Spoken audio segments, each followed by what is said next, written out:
Your grandma probably warned you about this. Stop cracking your knuckles, you'll get arthritis. Yeah, no, that's not how joints work.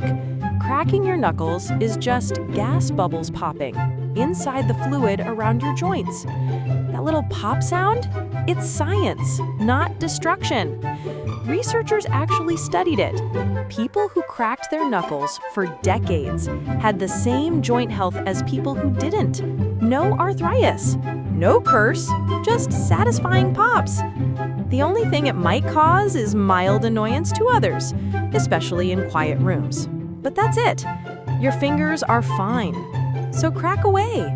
Just maybe not during meetings.